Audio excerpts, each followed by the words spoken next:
All right, here we are. Kitchen cam. Man, my hair's not looking on point today. Not really got up properly yet. I'm gonna go train in a minute.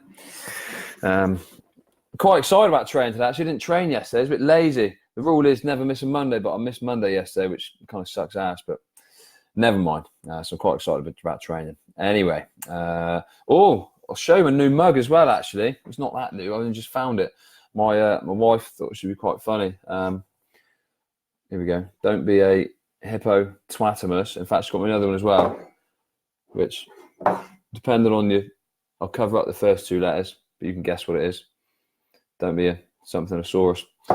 Savage banter from my wife. Anyway, what I wanted to just go over quite quickly on this video today. Oh, by the way, if you're watching this, say hi. I always like it when people say hello, get a bit of interaction, makes me feel loved. So yeah, do feel free to comment and say hi. Yeah, what I want to go through on this video, right, is a question I got asked yesterday of how much cardio do I need to do, or do I even need to do any cardio?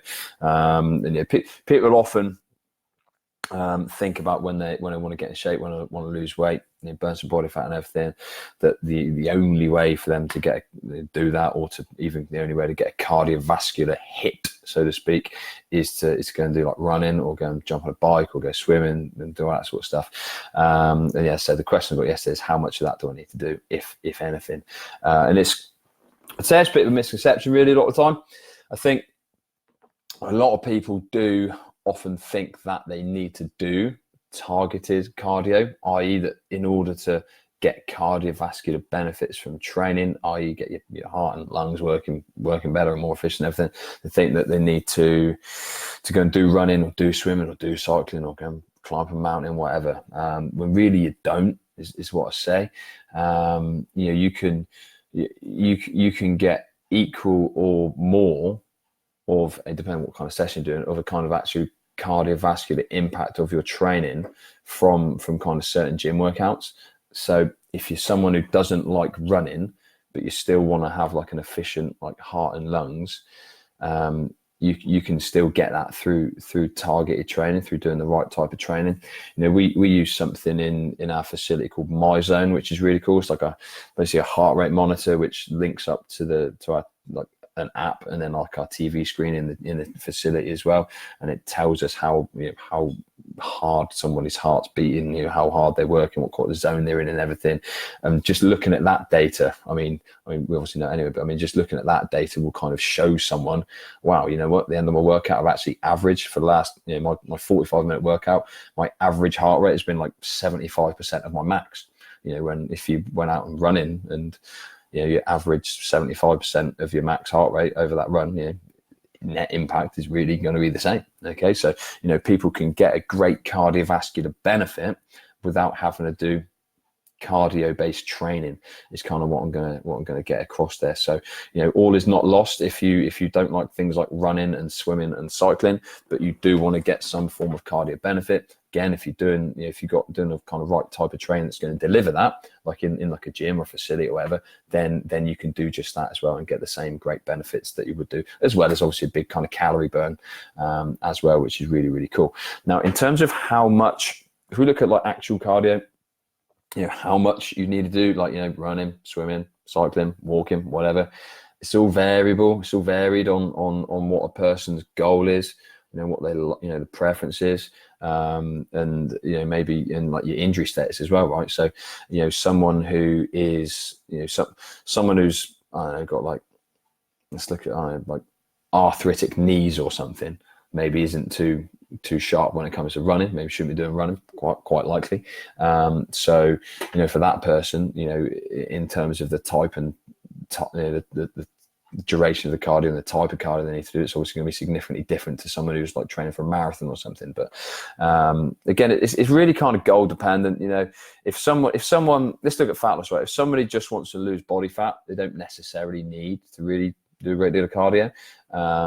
So I mean, you can get what you, like I'm going to allude to. Then you can get the kind of the benefits to your cardiovascular system and pulmonary system through targeted kind of, I guess, more intense based training, actually within like a kind of gym setting. So you can kind of do that in there. So there's nothing necessary to say you need to do that. One thing you want to consider when you're thinking about kind of your training, and it's kind of what you want to achieve, you know, what your major goal is. And then I guess, you know, the fastest way to get there, and, you know, for you, and the most sustainable way, obviously, but then also the amount of time you've got, because you basically, you know, certainly not many people have got endless time. So you really want to be doing what's going to give you the biggest bang for buck and going to help you push towards your goals at the best rate. You know, for instance, there's, if like a, if a marathon, if someone's training for a marathon, right, and they've literally, I don't know, they've literally got 4 hours a week they can train, they need to be running 4 hours a week, right? They don't need to be going and doing a freaking spin class. Okay, they'd be running 4 hours a week to do that. If someone's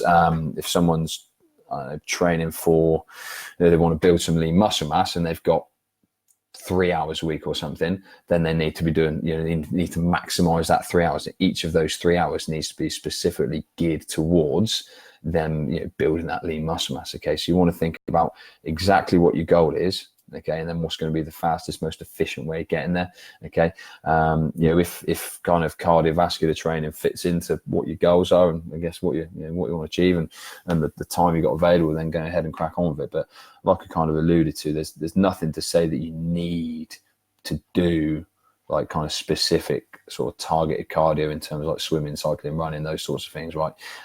Yeah, it's great to do that sort of stuff if you've got time and if it lines up with your goals and everything, if you enjoy it. But like I kind of said, you know, you can get the same sorts of benefits in terms of like, you know, the performance of your heart and lungs and working those really hard from doing different type of training other than going out and freaking running for 2 hours, right?